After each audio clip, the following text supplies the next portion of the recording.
This is a short guide to show you how to facilitate an Adobe Connect video conference as a host. So I've logged into the Adobe Connect interface, and you can see these are the rooms I am a host of. I've set up some test rooms. I'm just going to open up a room I've set up for one of my projects where schools are going to log in and reflect through a video conference.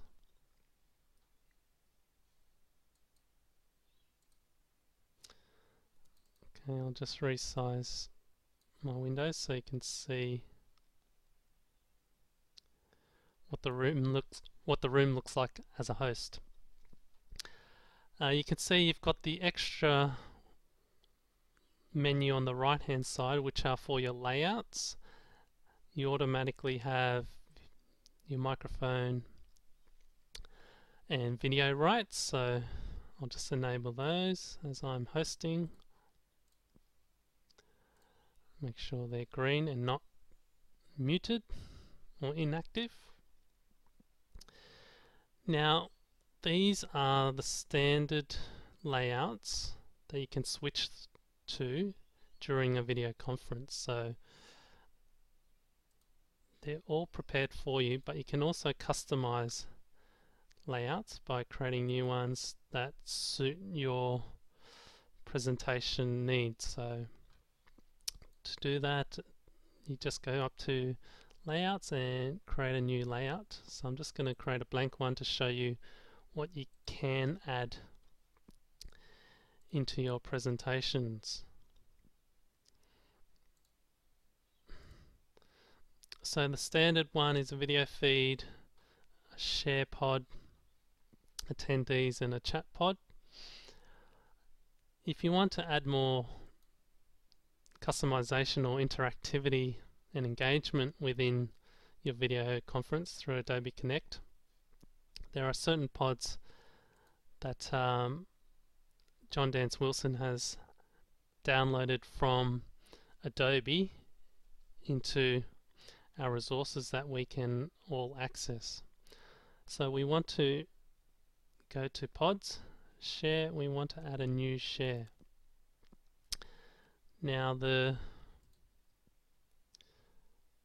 resources we want to access are through share document, and you want to navigate to shared content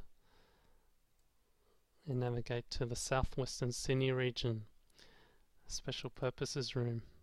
So these are standard pods available to add a bit of interactivity to your video conference. Now I suggest you play through some of these in your own time. There is a Connect Tube pod which lets you stream YouTube to all your participants. I've tested trying to share a video through a website and there is a delay, but if you do it through Connect Tube, it streams the YouTube seamlessly to your participants. So I'll just quickly show you one of the pods and then you can play around with them. So the one that I would use at the beginning of the video conference, I would log in, let's say 20 minutes early, and you set up the countdown so anyone who arrives early can see how long before the video conference will start. So all these pods you can resize to suit your layout. So I might want to add a chat pod. Other pods you might want to experiment with is adding a poll, and it's fairly straightforward in terms of using these pods. Just have a play, ask a question, answers one per line, and then start your poll there. And you can also, what's also handy is having a web links pod, which you can add a website resource to share with all your participants, and they can actually click on that resource live during your presentation and browse through it. Now to manage all your pods, if you go to pods and manage, you'll see these are all the pods I've got for this room, and you can see as you add new ones, they're not really named very well, because as soon as you add more shares you can quickly lose track of which share is which. So for example, chat 3, you're not quite sure which chat that is in, which particular layout. So what I would do is rename my pods respectively. So if I've got a chat pod in my welcome screen or welcome layout, I would say welcome chat, and if you can see, this is added to my new layout, and you can see the labels of your pods here, poll 2. If you wanted to make that more relevant, you can go to poll 2 and rename. You might say poll on ICT usage. Okay, and that names it respectively. So as you switch between your welcome layout and your presenter layout, just be wary that it does stop video feeds once you move from layout to layout. So you need to make sure you've re-enabled that so they can see your video feed.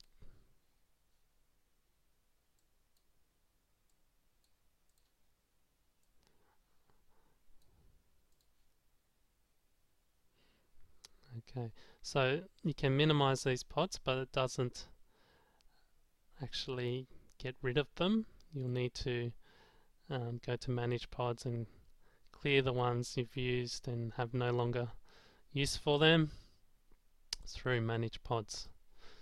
Otherwise it can get quite cluttered. Now, one important thing you can do within your Adobe Connect meetings as a host is, for participants you can grant them microphone and video rights.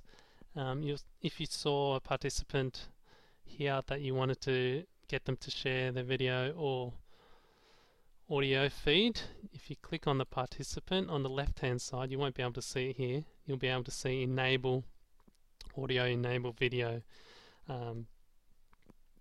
As a guest, as a participant, they don't get those options by default. You'll need to manage those as a host. So hopefully that's enough to get you started. So the best way to feel comfortable using Adobe Connect as a host is to host some meetings yourself. So good luck.